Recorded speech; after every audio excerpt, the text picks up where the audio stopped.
Welcome back to QBO Tips. Last time we went through how to fix duplicated income. This time we're going to go through how to fix duplicate expenses. Similar to last time, it's going to be a longer one. I'll do my best to keep it short. So, how to create duplicate expenses in QuickBooks Online. It's very similar to the duplicated income. The differences is just swapping a few terms. You swap vendors for customers, you swap bills for invoices, and you swap expenses for deposits. Typically what happens is you enter the bill, and when the payment comes through on the bank feed, you don't match to the bill, you enter it as an expense. Now you've got an expense on the bank feed, and you've got an expense from the bill, and the bill is still open, and we have a problem. Typically, QBO will suggest that you match that payment to the bill, but it doesn't always happen. You could be paying multiple bills at one time, or there could be a discount applied that's reflected in the payment but not on the bill yet. Things happen. So now that we have duplicate expenses, how do we fix it? Well, much like we went about correcting the duplicated income last week. Again, let's assume that the bank is already reconciled before you caught this error, as that's usually the case. We're going to fix it pretty much the same as we did last time.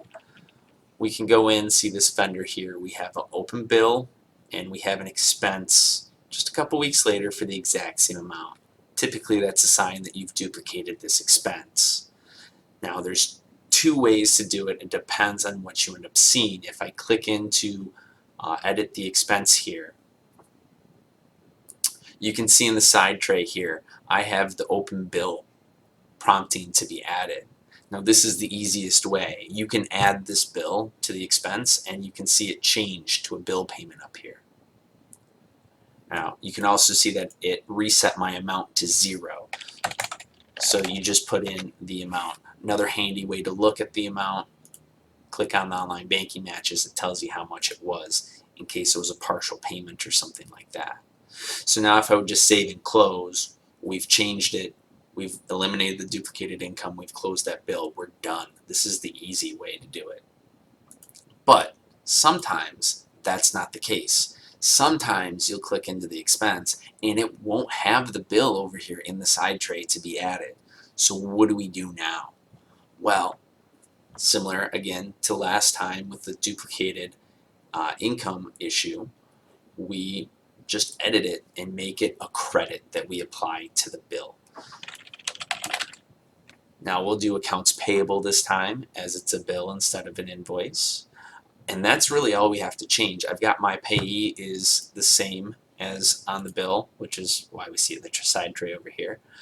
We have it as accounts payable, and now when I save and close, it's creating a credit. You can see up in the corner that my open balance went to 0, although I still have an amount overdue. The bill still prompts me to make a payment. Now you can make a payment any number of ways. Since I'm on the vendor screen, it's just easiest to click it. So click on make a payment. Just like last time with the duplicated income, I see my expense date was 7/9, so I'm going to make my payment date the same date. It matches what actually happened. You can see mine set up to automatically apply payment bill payments to bills, so you see my credit is automatically applied. 114 here, 114 here. My amount to credit and the bottom here is 0, and my amount of transaction, again, it's this $0 transaction, so it doesn't matter what bank account you use. When you do your reconciliation, it's a $0 line. You just check it off and move on with life. So I save and close. Open balance, overdue balance is 0. You can see I have my bill. My bill payment is what it ended up being, the $0 one, and my expense, which is really that credit that I made by coding it to accounts payable. And you're all set to go. Thanks for watching. I hope that helps.